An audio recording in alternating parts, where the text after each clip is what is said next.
Hey, Ghost Machine fans, this one's for you.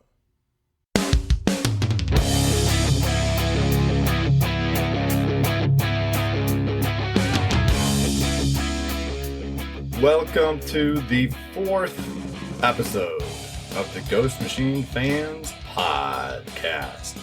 There were no new books this week, so we're deep diving back into the second half of Geiger, Volume 1. That's issues 4 through 6.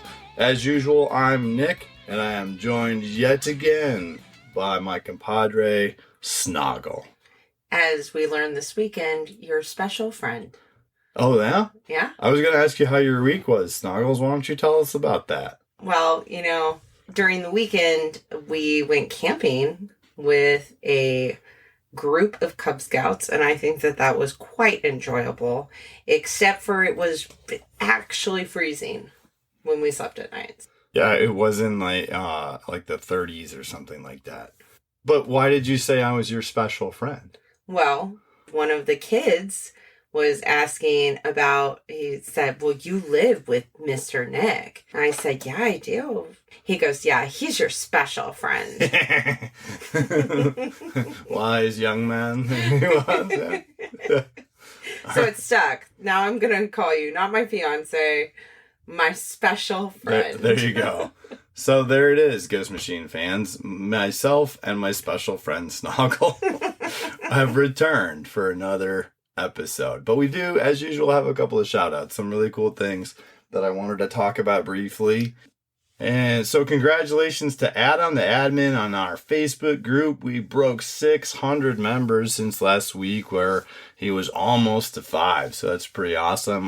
We had somebody from France join the other day, somebody from the Netherlands. I had somebody message me that was in another country. I can't even remember. It's really, really neat how many people are on there. Also, you're going to see probably within 24 hours of this podcast being published that we have a checklist that is going to be on the Ghost Machine comic book fan page. And it has got every issue that's come out so far on it, including all the variants and all the artists for the different variants. It's pretty comprehensive. It's very cool. And it's a live doc. So the admins of the Facebook group have said that they're going to continue to update that as more issues come out. And you can keep track of whether or not you have all of the issues that Ghost Machine has published. Another shout out to several folks. You know who you are, but we've really started to get a lot of help with the wiki. We're getting contributions a couple of times a week, which, if you know anything about writing a wiki article, it does take a little bit of time. So thank you very much to the people that are doing that. The idea behind it was to put something in that's a clear foundation of what we want to do with titles and graphics and categories. And now people are doing what we need, which is going in and putting descriptions in for all of those things, because we spend way too much time on Instagram and recording podcasts to be able to do that as much as we would like to be able to do. Now, there's one other really cool thing I wanted to tell you about, Snoggle. Do you remember the gentleman that I spoke about who made the action figure of Barney and Tariq? Maybe. I have the brain of a squirrel. It was a week ago, literally a week ago. That's why we do this every week. I've had a lot going on. Yeah. Yeah, okay. Well, there was a guy on the Facebook group that did that. It was really neat. He had special effects and everything. And he and I got to talking, and he enlightened me about a little bit of the science that is behind Geiger, because he's a radiation technician, and he says that boron rods being Tariq's weapons means that Jeff Johns did a little bit of research. In addition to that, it looks like radium makes your bones actually glow. So there's a little bit of quote unquote science behind, why he is the way that he is and why he has boron. Obviously it's a little bit comic booky, a lot comic booky. But I just thought that was neat. And that was the same guy that made the action figures. So yeah, there you go. Our new special friend. You're my only special friend. Ah, yes. One more very exciting thing. We're going to be doing our first giveaway. So if you're listening to this podcast when it actually comes out, which is going to be on April 24th, Wednesday, New Comic Book Day, then you will be able to hop on our Instagram in the late afternoon, early evening, and see that we are going to be giving away a copy of Geiger 80-page Giant 1B. which is the first appearance of Simon Pure, aka Redcoat. It's also the most valuable of the variant covers by far because it's his first cover appearance. In order to enter in that raffle, what you need to do is you need to go on the Instagram. You need to go to the raffle post, which will definitely be very easy to find on our page, Ghost Machine Fans, and you need to like that post. You need to hashtag Ghost Machine Fans that post. And the most important thing is you need to tag someone that you think would be interested in what we do and listening to the podcast and checking out all the other cool stuff. Even if they're a brand new comic reader, I don't care. Tag somebody who doesn't follow us. And then that'll get you an entry into the raffle. As soon as we get to 500, I'm going to do another raffle. 500 followers, we'll do another one. 1,000 followers, we'll do another one. I have a lot of books that I'm ready to give away. So it's very exciting. Keep your eyes on the Instagram about that. Will those instructions be on the Instagram post for people like myself who will not remember that? Yeah, you're like driving down the highway. I really want my copy of Geiger, 80-page giant #1. Let me rewind that. No, that's of course going to be on the Instagram post. Excellent. Yes, it'll absolutely be on the Instagram post, and we'll probably repost it a couple of times over the course of the week to try to make sure that people remember to enter this fabulous giveaway raffle that we're doing. On that note, Snoggle, are you ready to resume our journey through Geiger Volume 1 that we have begun last week? I have been ready. Okay. As a friendly reminder to all parties concerned, this is a Jeff Johns and Gary Frank joint. They're creators on it. Brad Anderson did the colors, and we're going to talk a lot about Brad this time. And of course, Rob Lee did the letters. Don't ever forget those letters. Best letters in comics, Rob. So, Snoggle, I know I asked you about your first impressions last time. This time, I want your first impressions again, but I only want them of the cover of Geiger #4. And if you don't have these out in front of you, this is one more time where we gotta say. A spoiler. Yeah, we gotta say.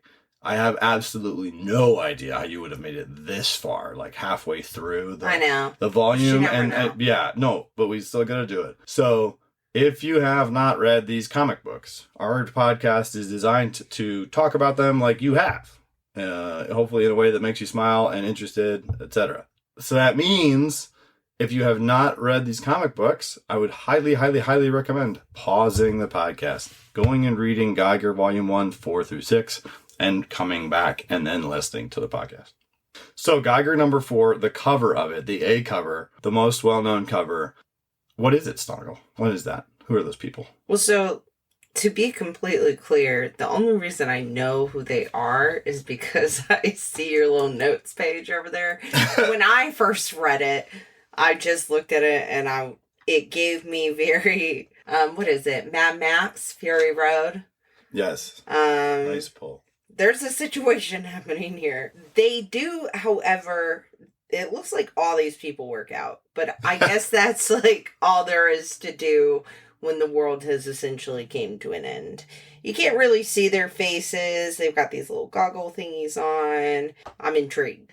I do have a question though, which is unrelated to, like, most of this cover has to do with these people with weapons. There's a fighting situation happening. But up there, are those birds? Up in the upper right? Yeah. Yeah. So, like, are those, like, birds like the ants? Are there going to be crazy birds later? See, you were acting all like you didn't know who these people were, and I was kind of like inside. I was like, man, how does she not know that? And then you ask a totally legitimate question like that. I would think that we don't really know because we don't have the impression that anything other than insects have been affected in that way. The reason I say that is we've seen ants and giant scorpions. I backtracked a little bit last time after we had the ant discussion. There's scorpions too. But we don't see, like, Barney is not bigger than a normal wolf, even though he has 2 heads. Also, my favorite part of this cover is on the bottom right, the southeast corner. There is a running lizard of some sort. Yes, I see that as well. It's fantastic. So, I'm like, are some of the creatures, like, unscathed? I don't know that they're unscathed, but I think that I think we don't know enough about that yet, and that's part of what we want to start talking about, because these 3 issues have a lot more world building than the first 3 did. And so these people are the Oregon people, and we're going to talk a little bit more about them. That doesn't sound good. A few minutes in, because Tariq and Haley and Henry, they get accosted by them, but there's a few details that we want to go over before we talk about them. I do want to just ask you, though, about this cover. How does this caliber of art on a comic book cover compare to what you would typically consider on a comic book cover? I mean, there's a lot going on. It's beautiful. It's very dusky. I was like worried there was going to be, I thought you were going to be like, I mean, it's okay. No. I don't know if it's the desert setting and the color of the Jeep or what, but it is just such a fantastic example of how color art absolutely changes everything. Like, it's absolutely beautifully drawn by Gary Frank, but like the way that the smoke billows, the shadows, like you can see the sun reflecting off the Jeep. There's so much that has to do with the color art that Brad does in this. So I gush over that guy, and I just love the fact that there's a little lizard guy running off of the screen, you know. But that's not immediately what this story leads us to. It doesn't lead us to this encounter with the Oregon people. The first thing it leads us to is Haley and Henry are with Tariq. As you recall, he rescued them from the Knights of Camelot that were pursuing them after murdering their mom. And so he takes them to what is labeled as a hotel. He uses some sort of currency to pay for a room at the quote-unquote hotel. And it appears that what a hotel is in this universe, time period, etc., is like a closed-in independent pod thing. And that presumably filters you from the air so that it's like you're being inside. You don't have to have your suit on. When they're in there, they take their helmets off and they can just sit there and they can talk to him. And they have this funny moment where like he has to justify why he named his two-headed wolf Barney. But my question for you is, where is this? It's a challenge for me because I see this and I want to know where's this currency? What is this currency? There's like an actual functioning business in the middle of the Nevada desert, outside of Las Vegas, and this is what it is. I don't understand. I want to know more about that. I get that. You know, I think we focus on different things. Because I like to look at the details. Like, for example, there's always some letters out on the sign. Instead of hotel, it's hell. Oh, yeah. The O and the T are unlit. Right. I mean, yeah, there's got to be some form of currency. I guess in my brain it just didn't matter. I breezed right past it. And that's the thing. I know it probably doesn't matter, but I want to know more about the world of 2050 outside of just Las Vegas. And this kind of gave me a hint of that, you know? Yeah. And a little bit after that, we just get this amazing splash page that is like a museum quality painting of the Jeep driving away. When the first couple of books came out recently, Ghost Machine had like a promotional video out and there was something like this in it. And a lot of folks thought that it was an indicator that there was something being filmed. And Jeff Johns has indicated that is true. But even on this page, there's a bright green snake hidden in one part of it. Like there's just so much incredible detail and shadow and light. But we do see that they get back in their Jeep. By the way, this detail does not matter because there's obviously not... it doesn't say Jeep or Ford or whatever, but I think that's a Land Rover. No, it does say Land Rover. Does it? Yeah, it says Land Rover. Yeah. It's not a Jeep.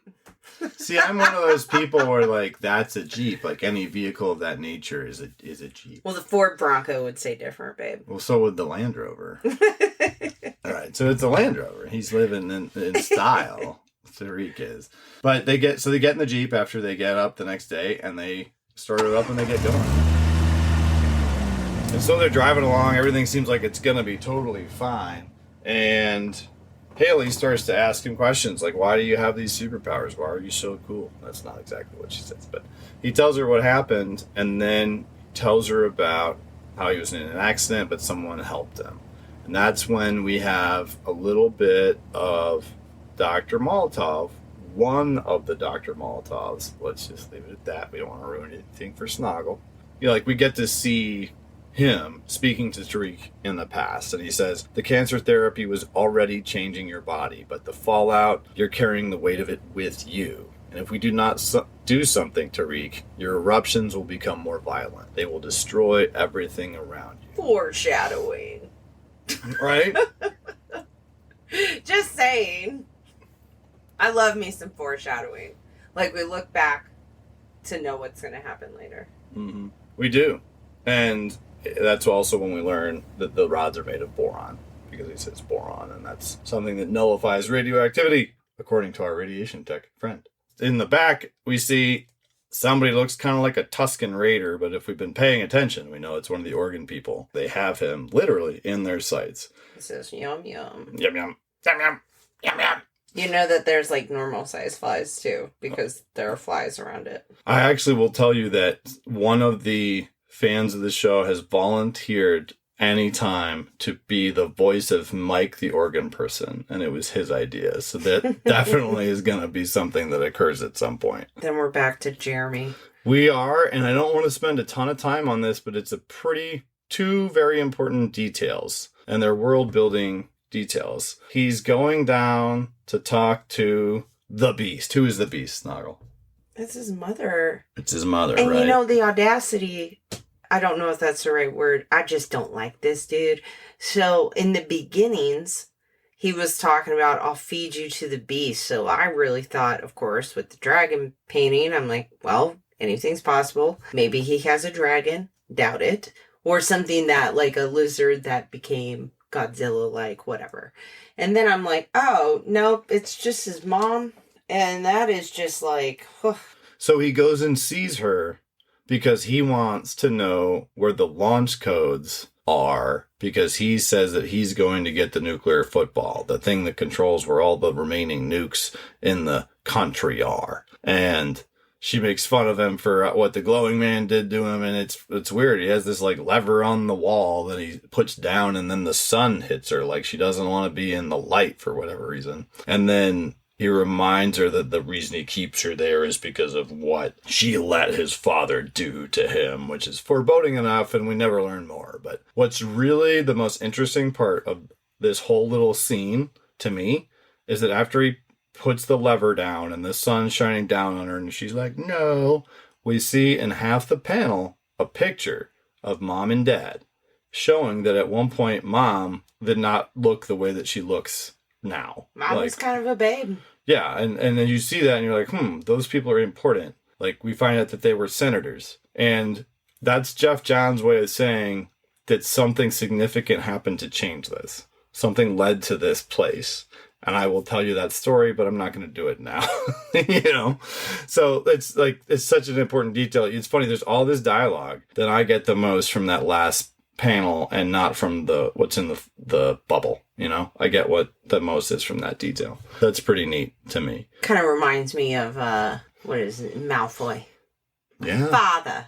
Yeah, we had Malfoy, we had Joffrey. It's like every one of them. Malfoy did redeem himself, but that's a different podcast for a different time. Yeah, Jeremy's awful. I apologize, Ghost Machine fans. Yeah, I wouldn't be able to participate in that podcast because I'm not familiar with that content. I may or may not heavily be familiar. Okay. Well, we'll leave that for another Different day. universe. My bad. There's another brief thing. More Las Vegas. You see the first time that anybody really talks to Goldbeard, and it's your girl Bonnie Borden talking to him, and they're talking about how they are going to work with the king, essentially, because they also want to be able to find the nuclear football. And she even says, if we help the king find them, we get missiles of our own to play with. So here's my question to you, Snoggle. Mm-hmm. Post-apocalyptic world, in Las Vegas, in a bubble, and there's like 5 or 6 of them that control hotels. Like, what are they going to do with nuclear weapons? Like, they aren't.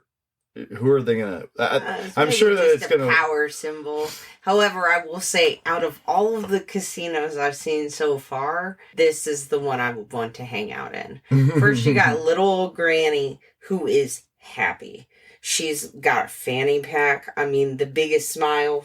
Like, she doesn't look super fancy either. I don't know.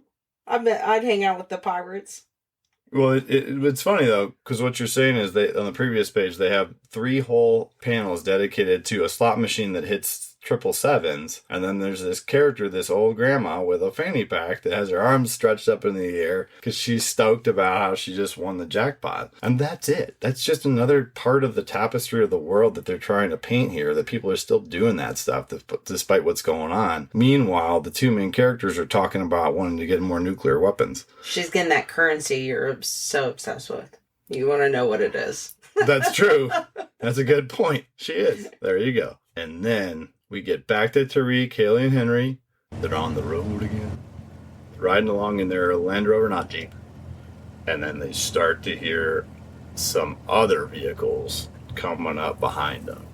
Looks like it's a combination of motorcycles, ambulances, and a food truck. Billy's Burgers. Get it right.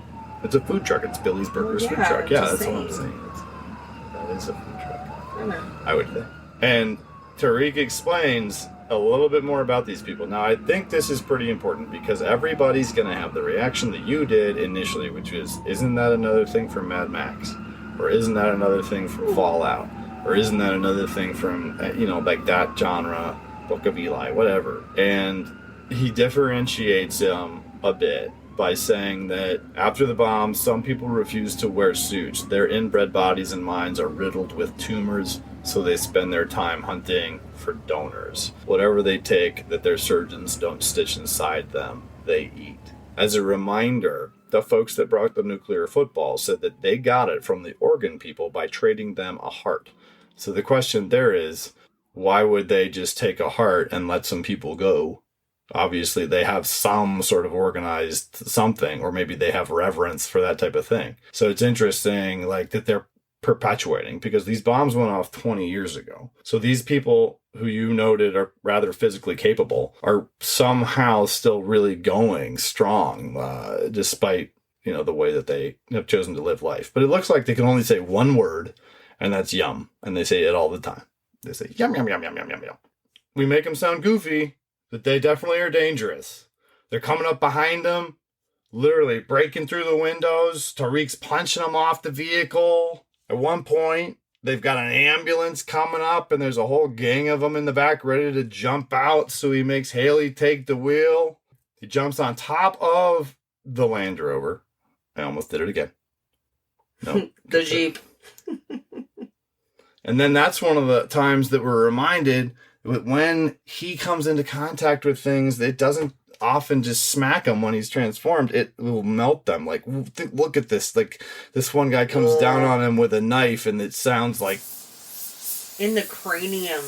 And then he takes another one of the rods and puts it through the guy, but it doesn't make, like, the sound that Nightwing would make when throwing a baton. It's just this terrible... And it all just ends with multiple vehicles crashing, and in the end, there is a twist. There's one organ person that's going to grab Haley, but then from on high, we see a shot ring out, knocking that organ person dead, and there's somebody in the top of a mountain standing with a bunch of other people, and what do they all have on their clothes, Snuggle? Oh, that's Merca right there. Merca. And I will say this is a beautiful, beautiful panel. Like, with just the smoke coming up, like the ring that's like right here. I don't even know how to describe that. It's beautiful. Yeah, I really beautiful. Do. It does look super cool. It's almost like they did less inking or no inking on the smoke. Yeah. Yeah, very cool. So it looks like they somehow represent America, and they just saved Haley and are trying to help her. Their country, too. Howdy, miss. Mm-hmm, mm-hmm. We catch up to them as the next issue starts, and it looks like they're talking to Haley and Henry, these couple of folks. Now, that's like a Hummer. It's not a Jeep. But it looks like their vehicle is in tip-top shape. They're all wearing uniforms. One of their patches says something about innovation on it, which I didn't notice before. But then we get a little bit of a glimpse. We get a glimpse into the secret of whatever the heck is going on. When they're asking Haley and Henry, where did you get this? They're talking about the nuclear football. Henry says, our mom found it. We don't know where it's from. And then we get this flash of a panel of Air Force One crashed because we knew it came from Air Force One. And then we see some people struggling to take it from one another. And then someone getting shot and someone taking it. So there definitely was a point of contention about the nuclear football black box deal that controls of the nuclear weapon. Seems like everybody wants it. I don't think any of them should have it. And this is another time when we are reminded of Tariq's mortality because he gets distracted because somebody tases Barney. I'm sure that was upsetting for you, Snuggle. It was. Mm-hmm. And somebody tases Barney and then thunks Tariq in the face with the butt of a gun, which knocks him out because, as we can see as time goes on, they strap him to like a table inside of the back of that Hummer looking deal. And they go on back to a military base. And this is another big one that is super interesting from a world building standpoint. So the person in the hazmat suit goes in after presumably they bring Haley, Henry, and Tariq into the base. And she talks to somebody she calls Mr. Vice President. She tells him what they found and that it means that now they have information that, the box contains the sites of every nuclear warhead in America.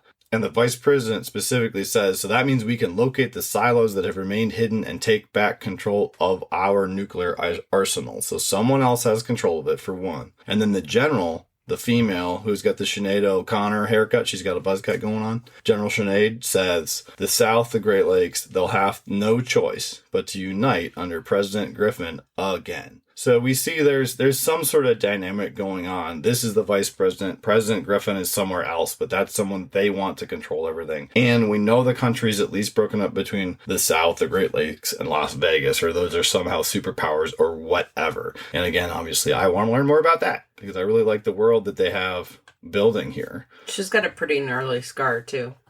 She does. Something happened to her.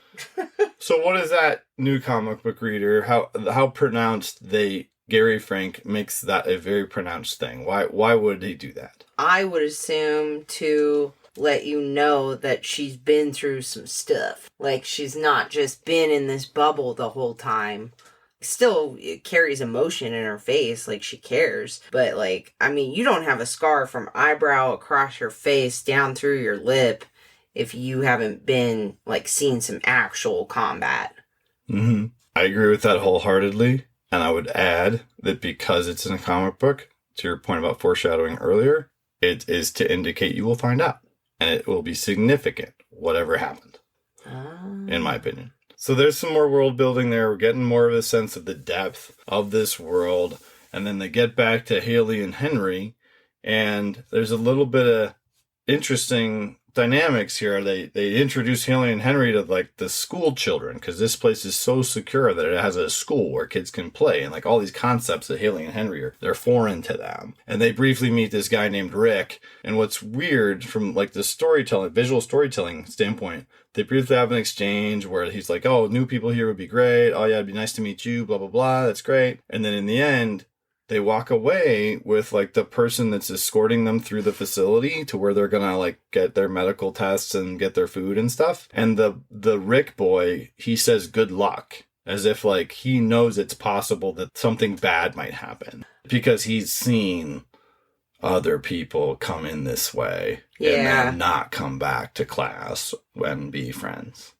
And then these geniuses, you love to talk about groups of geniuses doing stupid stuff. So there's these two doctors that are keeping Geiger. What are these? Yeah, he's got body armor on and a cape. He looks kind of like a superhero. All these things in the back of him, they must be his weapons. Let's just take them out and mess with it. But even at the end of the boron sticks, it's got a little glowy green symbol. I wouldn't touch that. Yeah.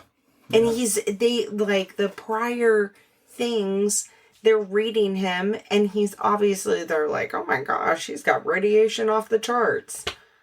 Why would you just mess with things? Yeah, it doesn't make sense to me. I would think that they wouldn't want to be in the room because they would feel concerned about being contaminated themselves. They do some medical tests on Haley, and then they do some medical tests on Henry, and there's this tone throughout that is a little bit off. You know, like they give him this amazing burger, but then there's this like foreboding, you can't see your brother until his tests are done, but don't worry, it won't be much longer. It's all kind of creepy. And then we find out that the reality of it is that all those times that Henry has been saying in the past few issues that he's tired, and his sister is like, oh, stop whining so much. You know, she just thinks that he's tired because it's the hard world. As it, he actually has leukemia. And what's really interesting to me is that when the person that runs the base or whatever, I don't know that they say her name, but there's this woman, the woman that I said was escorting them around earlier. When she finds this out, she is upset because the people that diagnose her in the room, they're like, he has leukemia, the cancer's in its early stages, but you know the laws. She's like, yes, I know the laws. She's obviously like distraught about it, which is, it's a little different. You know, most storytellers in this situation would be having that person default to evil because it makes it easier for us to digest if she's just evil, if they're just bad. But she's remorseful. She doesn't want that to happen, but she genuinely believes that they have like a law against trying to sustain the life of someone that they cannot, like who's terminal. Yes, terminal. Thanks. That they don't do that because they have limited resources. So there's only so much they can do. They can't maintain healthy people. And that opens up a whole other Pandora's box of questions like, what do they do with the elderly and all that kind of stuff. Well, no, it doesn't, because there's later signs where there's an elderly person about to get a shot. Oh, yeah, you're right. They're like, oh, you're too old. Oh, that's what that is. Oh, that's Yeah. Yeah, I think you're right. Yeah. Uh-huh. The darkness that Snoggle brings. I know. I just story. noticed the little details. This bugged me, obviously. She doesn't agree with it. It's sad, because it's a kid. Devil's advocate here. Just give them their suits and let them go away. Like, he's gonna die. Let him live the rest of the life that he would want. I don't... it bothers me. Yeah, just give him the But option. I think it's supposed to. So as she's trying to explain that to Haley runs away, runs into Tariq. Barney helps because some people try to grab her. Of course Barney helps. And then Tariq finds out what's going on. He's like, no way. I was sick too. People helped me. I'm going to help you. And then we go back into the scene of what looks like, for lack of a better term, the war room where the vice president was before.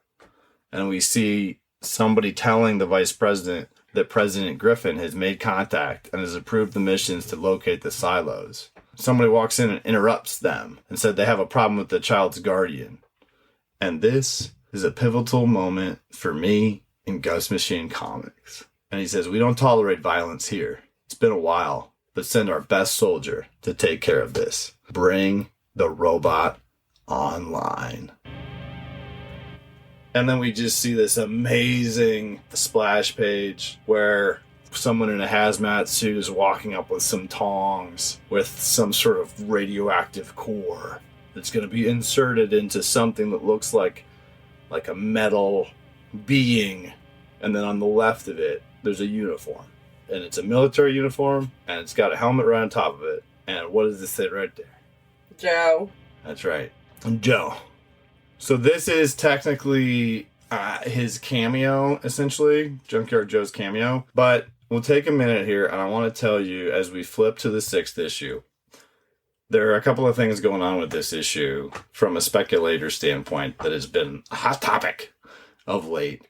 And that is that there were 2 printings of this book. There was like an A through D cover, one of which is the A cover that shows Junkyard Joe's like eye, but not his whole face. And that you can see like the helmet on top of it and his eyes reflecting at Tariq, and Tariq is in it. It's really awesome. But then also the second printing of this book, which there was a much lower print run of, because when you do a second printing of a book that's the 6th in a series, by that point the number of orders coming from the stores are lower. So the second printing one is going to be lower too. That book doesn't look like this. It's got a full profile Junkyard Joe cover, and that book has been going from $50 to $70 lately, just because this book is the first full appearance of Junkyard Joe. You have it right there. There are 4 of them, but yeah. Oh, sweet bragging. No, we don't brag around here. We buy multiple copies because we got to give stuff away to these people who are listening. Ah, yes. That's fine. Excellent. So this first page, if you don't have this book open, do me a favor and pause the podcast. Go get Junkyard Joe number 6, flip to the first page. This page is the reason that I fell in love with Ghost Machine Comics, that I realized what was happening. And there are 3 panels here. The top one shows some stuff going on in the American Revolution and a redcoat stabbing, a colonist in a group. And they mention the Immortal. We know who that is. That's Simon. So technically that's the first time Simon's hinted at, even if that's not necessarily him in the panel. Who's Simon? Redcoat. Yeah. No, I've seen pictures. I can't wait to get to that. It's very good. Yes? So the second panel, it's from the Civil War. You notice that it is north versus south. All of the northern troops are African-American gentlemen. Also, they call him the historian. Since then, even though it's not pictured in this panel, we're well aware that a very prominent character in the unnamed continuity is the Northerner. And he is similar in garb to these gentlemen, except he uses an AK and an Uzi, and he wears future boots. So that's why he's called the historian, in my theory, because he travels through time. But this is years before that was ever said. This is just the beginning. This is when Geoff Johns was like, I'm going to have an idea. And then the third one is the monster. Shows you Normandy, the troops storming the Normandy, and that's really all you see. So that's it for another discussion. But that's a creature that appeared later in the Image 30th Anniversary Anthology story, The Blizzard, which we talk a whole lot about on the Instagram. Take a look there. And that's the monster? That's the monster. I don't want to ruin that for you because it's a story you should read. But excellent. All of these things, as soon as I read this page, I thought 2 things. I thought, holy cow, this isn't just a story about this radioactive man, even though I really liked it. He's starting a universe. He's starting something more. And the second thing was, it's Valiant. It's just like Valiant. It's characters across time that interact and interweave. And it just felt so much like Valiant. And I've talked about that before on the podcast. And then the panel after that, it's the robot. And so what's awesome about this is we see him in Vietnam. We see Junkyard Joe there in Vietnam with the Junkyard Dogs, which you'll learn about in his series that we are going to do a deep dive to. But then what that says to me is this one's in this story. That means I'm going to see the stories about the others. And what's kind of neat is there's this little fourth wall break as the person that's telling this story, who's really somebody around a campfire, in 2050, just telling the stories. It's kind of funny. He wants to tell you about more characters. And the person he's telling the story to says, will you finish the story you're already telling? And that's actually Geoff Johns' way of inserting a character in there that's really meant to represent you and I. Saying, okay, we get it. You got a bunch of stories to tell, but come back and tell this one. It's like, it's not breaking the fourth wall. It's like peeking around the corner of the fourth wall. No, I like that. Whatever. It's really cool to me. Because if you weren't like at first just going from the last book and starting with this, it's like, okay. Mm-hmm. I mean, I was into it, but I was like, all right. And then obviously that happened and it brought us back to the glowing man. Yep. Yeah, it brings you back full circle to the present. So it just made me super excited. And and I was totally right at the very beginning, July 4th, 2030. Oh, you know what? It's there too. One more reason to shame me. Yep. Details. Yeah, that's hilarious. I'm so glad you decided to join the team. Your special friend. So we check back in with Tariq, Haley, Henry, and Barney. And they are in the process of escaping NORAD. I do really love how you're just like skipping over all the Jeremy stuff, which is totally fine with me. Well, because he stinks. In the background, as we go, there's like these cuts to Scarface, Jeremy the King guy, who has a map, and he's getting to Tariq. That's all that's happening. It's not bad content. It's not that I don't think that it should have been there, but everybody knows it's like, okay, well, that annoying guy that we don't like very much is still coming for Tariq, basically. So that's what she's talking about. Like I said, we don't want to summarize. Everybody's read this book. We want to be able to draw some new conclusions by reading it together. Something really cool, because like I mentioned, they're escaping from NORAD. Something really cool that Nick Shurton, the guy that did the Redcoat cosplay on the Facebook page, something he pointed out is that when they're escaping, there's this scene where Tariq breaks through the wall and then takes one of the soldiers and thrusts him up on the ceiling. It's straight out of the Dark Knight Returns. It's like a very clear homage to that. It's a very cool observation. Well done on that. And then we lastly see that, remember our friend Rick, he helps him. This is what I was talking about before. He helps him. He helps him get out. Says that we don't always all like the rules here. And then we get our first glimpse of the robot. There's just this massive hangar door that opens. You hear that clankety clank that we all remember from episode 1 when he was a guest on the show.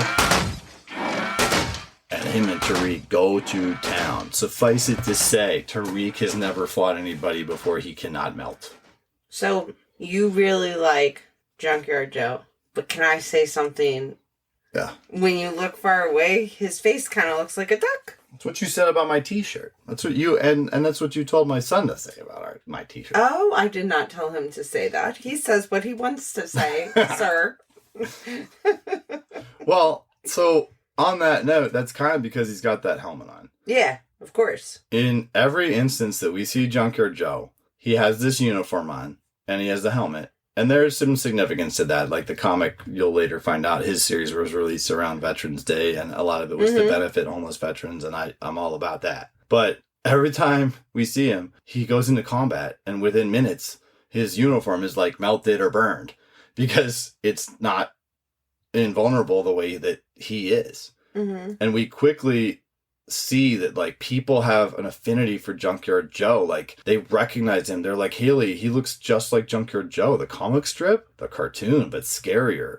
Even at one point, he tries to talk to him. He's like, because he realizes that Junkyard Joe's core, that radioactive core, it's like absorbing energy from him. And it's almost like Tariq's like, hey, we don't have to fight. You're nuclear powered too. That makes us brothers. We don't have to do this. And then what's the one thing that sets Tariq off no matter what? If he doesn't have his rods. No, like what makes him freak? Like what makes him freak out? Oh, he went to go for the kids. But Right. Isn't he being... Okay, because obviously I don't know all the ins and outs. But isn't he being controlled? Joe? Yeah. Or Yes. is he just doing this because No. This ain't good. Joe has been reprogrammed since Vietnam. We will discuss that at a later date. This Joe is not doing this of his own volition. Oh. However, Does he know it's happening? you're gonna find out. We don't know that much about Joe. We just know we just know enough to make us fall in love with Joe. I was about to say, I am intrigued. Yeah, no, Joe's awesome. But we do see, as a result of Tariq getting the drop on him, after he gets kind of an adrenaline kick because he sees that Joe was going to shoot at Haley and Henry, he does shove one of those rods straight into Joe's radioactive core. So that presumably nullifies the core because it's boron. And that's what shuts Joe down. But what's really cool is that Tariq starts to freak out and freak out and freak out and freak out and freak out. But what calms him down is Haley and Henry coming over and giving him a hug, you know? So, yes and no. So he can control it without the rods? The impression that I'm getting from this, because one of the rods totally breaks, is that we are seeing that is a possibility. Oh, okay, which is kind of cool, right? Yes, absolutely. I told you to stay back. I mean, this is all very, very sweet. Yeah, super nice. All well and good. They do get out. Poor little Rick is probably going to get radiation poisoning of some kind, but we don't hear anything more. Well, it also about says him. his mother is going... Oh, ever again? Because you've read all these. His mother is going to kill us. So I'm like, is this kid important somehow? And that's why... I was wondering that too. We haven't been back to NORAD yet in any of the stories. Okay. But I was wondering that exact question as well. As you're probably getting used to, they don't really put a lot of details like that. Jeff Johns doesn't put details like that in for no reason. Yeah, I mean, so you see, like, he's waving, you know, with kind of the 3 fingers up. A side of his glasses is, like, completely broken, and there's blood coming down of his face. It seems like, if you were going to get really into it, that could be a character down the road. Yeah, absolutely. I don't think that is in there for an insignificant reason. We just haven't made it back there yet. Yeah. But we do see that the king continues to pursue them. And of course he does. It's just, you know, that it's not that I find the character uninteresting, but he does have Bonnie and Goldbeard in tow this time with their respective, gangster-themed hazmat suit and pirate-themed hazmat suit. And it's like, okay, fantastic. Ultimately, Tariq blows up another one of their vehicles and gets going again, and they start chasing him again. It's the same deal. The guy just keeps chasing him. He's got a death wish. This, though... when Tariq basically severs... that one looks like a Jeep. Severs a Jeep. I think that one is a Jeep. It severs a Jeep in half. That's super sweet. And it's pretty clear he's not holding any rods, and there's no rods in the equation at that point. So, and, he breaks one of their Jeeps, one of the knights dies, but then they got to keep rolling, and he hasn't killed the king yet, and the king's like, we'll do it, we'll get some more nuclear knights, and we'll keep going. And it's like, when is this guy going to get killed? Because I'd rather just hear more about Tariq and his adventures. It ends up going all the way down to Mexico. It doesn't say, the name of the place, but if it's a city or whatever, it says Copper Canyon, Mexico, but I don't know if it looks like a big walled-in something, like you would recognize the name of it. Mm-hmm. It looks military. And he's greeted by somebody named Nurse Red that obviously knows him. So it's very comic booky. You have a name. You're going in the wiki. As soon as I saw this person, I was like, oh, screenshot. She's going in the wiki. And we've been told to kill you on sight. Right. I'm intrigued by this woman. Yeah. So we know he's not allowed to be here, but he's like, that's fine. I'm dropping off these kids. One of them's sick and they need help. And then Haley says, are you going to be okay without us? And he says, I'm not going to be without you. And it's this panel where I'm sure there's a name for this, but it's a silhouette or whatever. Mm-hmm. Where you just see him kneel down. Barney kind of kneels a little bit. Barney looks sad. Yeah, that's what that means. Face. And it's like you see this moment that's only theirs. And then you made a really cool observation about this moment between Nurse Red and him after. What is that? Well, she must have known a different version of him because it's, you're different. And he's like, nope, not really. So a little self-deprecating on his part. Right. And what you're saying, she's saying, is that she knew him before, mm-hmm. and that she's saying he has now changed because of what she observed with mm-hmm. the kids. And he's saying, not really. And she got to see grief-stricken him, is what I'm assuming, because his family was still locked up, and this had to have been post the big boom. That also means that whatever he did here, he had to leave. He had to have enough conviction to leave the bunker and not protect his family while it happened. So, there's a whole bunch of questions now. Yes. Snoggle. And he packs up his stuff. He's getting ready to go. He's going to go live that superhero life because he doesn't need the rods anymore. And the King of Camelot brings all of his nuclear knights. I'm guessing one of those is Nate from Geiger ongoing issue 1 that came out a couple of weeks ago. And it's just, man, this guy just keeps coming and he just wants to kill this guy. It's almost like he doesn't even care about the nuclear football thing anymore. He's just an idiot. He is. And I mean, I'm not saying people deserve to die, but he had it coming. It's like he was running towards death this entire 6 volumes. Absolutely. Yep. Just like an idiot.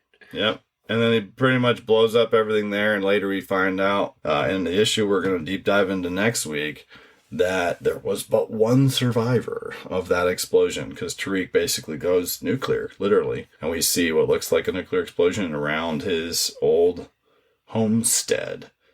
And there's a little bit of a nugget here in the end. This is why it's been so hard waiting years for this story to continue. Well, I just thought he was done, and then they said Geiger's story was only beginning. Yeah, Geiger's story is only beginning. That's what's so exciting, man. That's what Ghost Machine Comics is all about. You know that Boulder City's gone. That's where he was. He blows up the whole city. Mm-hmm. But then we get to see the Beast again. We get to see the Queen.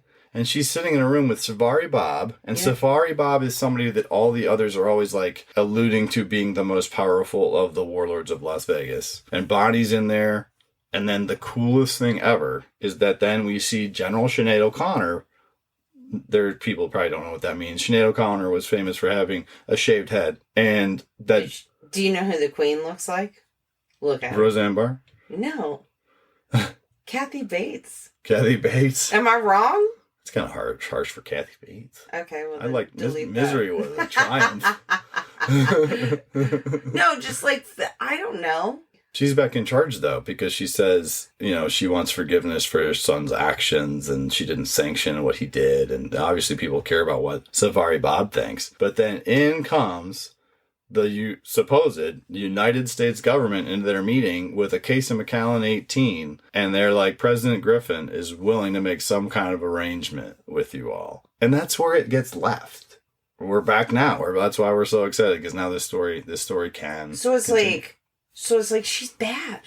We don't know. Well, remember what I said? That the only people in Geiger, it seemed like they're not villains, are Tariq and Barney. I know. Mm-hmm. And the kids. The kids aren't really well, villains. that's not their side characters. You typically can't have that many evil children anyway. Yeah, I guess that's true. You can only have a couple.